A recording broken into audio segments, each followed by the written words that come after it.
1971 में 30 लाख मुसलमान पाकिस्तान फौज ने बांग्लादेश में मार दिए थे। देखिए, ये मुसलमान या नॉन मुस्लिम का मसला नहीं है, ये हिंदू दुश्मनी की बात है। जब तक इसको हिंदुस्तान से दुश्मनी नहीं है पाकिस्तान को, या हिंदुस्तान वो अपने पास चाहते हैं, जैसे वो तैमूर और औरंगजेब और ये सारा कचरा वचरा जो आया था सेंट्रल एशिया से, ये उसके वारिस अपने आप को समझते हैं।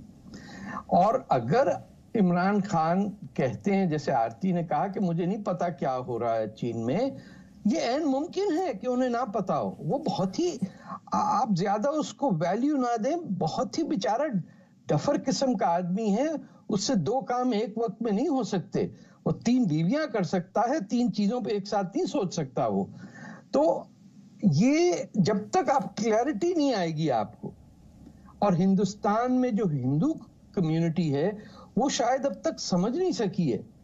मुझे आप ये बताइए कि जो दिल्ली में चाइना की एम्बेसी है, उसके बाहर कोई जुलूस नहीं निकला। क्या कम रह गए मुसलमान दिल्ली में? मैं आ जाता हूं, आप मुझे बताइए कि आपने कभी देखा है सऊदी अरेबिया के खिलाफ वो एक उनका डिप्लोमेट उठा के मार कत्ल करके चला गया था एक मेड की, या कभी चाइना जो पूरा ये जो एरिया जिस पे कब्जा है चाइना का, ये तो वैसे ही लेजिटिमेट है। तिब्बत और ये सिंकियांग वेस्ट ईस्टर्न टर्किस्तान जिसे कहते हैं, ये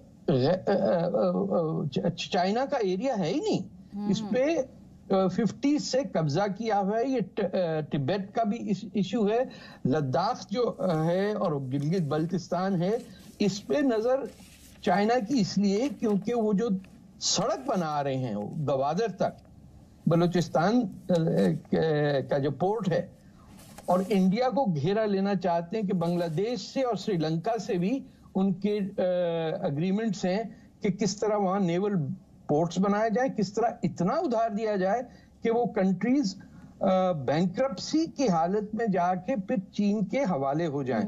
इथियोपिया का एग्जाम्पल है, एरिट्रिया का है, ये तमाम अफ्रीकी मुल्क जो हैं, they are now protectorates of China. China इनको यूज कर रहा है टू सराउंड इंडिया, और इंडिया मुझे ऐसे लगता है कि सो रहा, क्योंकि आपके पास अगर एम्बेसी के बाहर कोई शोर मचाने वाला नहीं है, आपके चैनल पे आ जाते हैं कितने सारे मौलवी लोग, कभी आपने उनको देखा है कि वो एम्बेसी के, चाइनीज एम्बेसी के बाहर खड़े में हो कि ये मुसलमानों के साथ क्या हो रहा है? अरे वो तो उनमें से कभी कोई मरने को तैयार नहीं है इंडिया को डिफेंड करने कश्मीर में। आप ये भी तो सोचे ना कि पाकिस्तान जो आइडिया है वो सिंपली ये है कि हिंदू का काम है हमारे गुलाम बनना। ये उस वक्त खत्म होगा जब आपको नजर आएगा कि मुसलमानों ने हिंदुस्तानी नाम रखने शुरू किए। ना तुर्की में कोई रखता है अरबी नाम, ना उइगर रखता है अरबी नाम, ना इंडोनेशिया में कोई शिकारो अरबी नाम नहीं है, और ना इर्दोगान अरबी नाम है, और ना खुमैनी अरबी नाम है। ये बदकिस्मती हिंदू पाकिस्तान पूरा जो खित्ता है, इनके मुसलमानों को ठेका डाल दिया कि तुम अरब और ये वेस्टर्न वर्ल्ड जो है, खासतौर पर टर्की, आपको याद होगा खिलाफत मूवमेंट टर्की के लिए थी यहाँ पे। पाकिस्तान, हिंदुस्तान, गांधी जी को यूज किया इन्होंने अपने खिलाफत के लिए। तो ये इसको समझे आप कि ये क्या हो रहा है यहाँ पे। और यही समझाने की कोशिश हम अपने दर्शकों के सामने लगातार कर रहे हैं। यहाँ पर जब मैं इस चुप्पी पर सवाल उठा रही हूँ तो साल 2012 मुझे याद आ रहा है, आपको भी याद दिलाना चाहती हूँ। मुंबई में प्रोटेस्ट हुए थे, याद होगा आपको, और तब किस तरह से आगजनी की गई थी वो भी आपको याद होगा। मुद्दा रोहिंग्या मुसलमानों का था, प्रोटेस्ट हिंदुस्तान में हुआ था, मुंबई में हुआ था, अमर जवान स्मारक वहां तक पर आगजनी हुई थी। आज प्रोटेस्टर्स कहां हैं?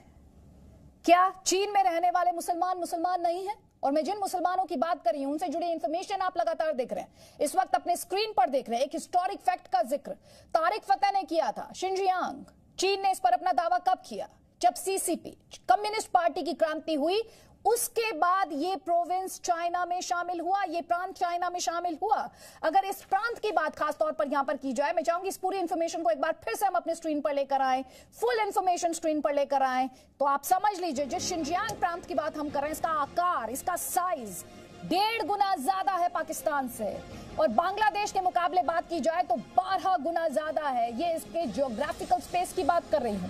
सोचिए 50%, जी हाँ 50% आबादी मुस्लिम है, यानी यहां पर ये माइनॉरिटी नहीं मेजॉरिटी है। मैं मेजॉरिटी की बात कर रही हूं, बहुसंख्यक आबादी की बात कर रही हूं।